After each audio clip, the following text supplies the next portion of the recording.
two separate areas, two separate eras. Chris, when he came out, you know, during his time, he was a part of that rap age. Me, when I came out during my time, I was a part of mine. And if you really look at it, them are two separate eras. You understand what I'm saying? So, I mean, it's about time for something dedicated towards this thing that the youth is so infatuated with, especially the simple fact that it's people like Chris and legendary figures like Chris and that fashioneer. These are people that really need to speak out, because these are the cats that control the cats of my generation, the youth. You understand what I'm saying? Sure. And we are the cats that really affect the Reaganomics artists of nowadays, which are the kids on the streets who's steadily on the streets and steadily on the corners. You understand what I'm saying? Crow, let me jump in and ask you. You said something that makes me want to ask Chris something. Chris, I'm wondering whether or not, as, don't slap me if I say this, but he calls you legendary. That makes you sound real old. But certainly as one of the you know, one of the originators, you've been around for quite a while. I'm wondering whether or not you think that today's hip-hoppers, those getting in the business today, don't appreciate the culture the way that you and others who started when you did appreciate the culture.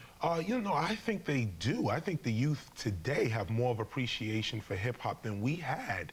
As a matter of fact, a lot of hip-hop's disorganization is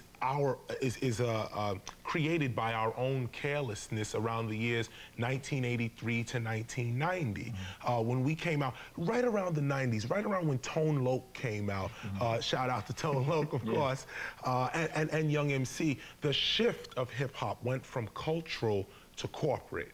Not so much that Tone Loc had much to do with it, but the general mood of the culture was like, sales. You know, just, right, actually, we couldn't even stop it. Well, it was balance that was lost. Because the Right. corporate and the culture can work together, but for all of those who intend really to get involved in commerce with hip-hop, they should know that they should use their culture as a condom before they have intercourse with commerce. Very important point.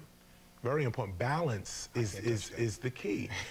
That's the key, you know, balance. That's really the point. And also, that's also the theme. That's also the theme of the week itself. Balance. Don't criticize and say, oh, this one's music is terrible, that one's music is good, this one is this one is that, because your interpretations might not, I don't say are, but they might not be all that accurate when judged by the eyes of your children. If you want to get into your children, this is the week. Sit them down, explain to them, man, when I was a hip hopper, and they'll be, wow, Dad, Mom, he was actually into this culture? Sure I was. I was down with Flash and them. I was down with the Fearless 4 and Treacherous 3 and Cold Crush. And then make the youth see the connection. And then when they talk to parents about that, take it back to grandparents, great-grandparents, all the way back to wherever your culture originated, because all cultures have some form of hip-hop in them from their origination. I am obliged to take another, Corrupt, stand by. I got to take a break here. We'll come back and continue our conversation with our esteemed panel of hip-hoppers on BET tonight. We're back after these messages. Stay where you are. I'm glad that you are with us as we continue our conversation tonight here on BET tonight about hip-hop culture, this being the first day of the very first ever Hip-Hop Appreciation Week, founded by that brilliant philosopher, KRS-ONE. We go to Lawrence in Maryland. Lawrence, thanks for holding. You're on the air, and I'm glad you called. Yeah, what's up? First off, I just wanted to say what's up to Chris. Yo, I give you much props, and to Corrupt, you know, you anticipated on the street, man. For real. To Professor Z, hey, I liked your comment. Chris, I just wanted to ask you, a week for hip-hop appreciation? Come on, I mean, we looking at a culture.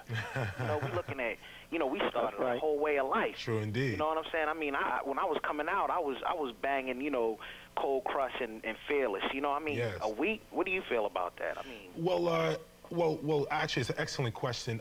We start off with a week because we want to start small. Here we are, Tavis Smiley, so we want to start small. Thank you, Chris. I appreciate that. You know, but I know I'm not the Today Show, but man, come on. I mean, this we were looking to start very small. We wanted a concentrated effort to start out. So we started with a week. Hopefully, the entire month of May will become Hip Hop Month, just like Black History Month. But we start off with a week, and those that can get involved in the week, we'll then, you know, stretch it out and stretch it out and so on and so on. But you're absolutely right. Right, a week is too short for a culture that goes back to the eons of time. But we have to start somewhere. And that week is important. It starts right around Malcolm X's birthday, May 18th, or May 19th. Just go into the importance of why we chose that.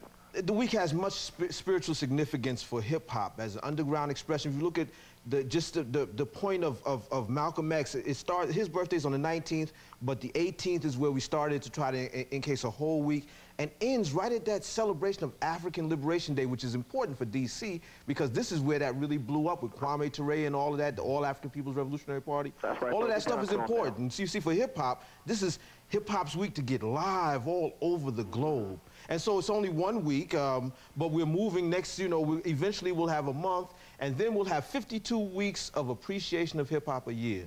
So the week wasn't arbitrarily chosen? No. Actually, let us also not forget Biggie. His birthday is the 21st of this week as well.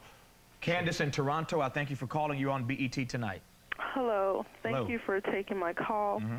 I'm sitting here and I'm looking at your distinguished panel, and I would like to know exactly why is it that there is, first of all, no female representation on the panel, considering that female make up a considerable amount of the rappers that we see today, and from the previous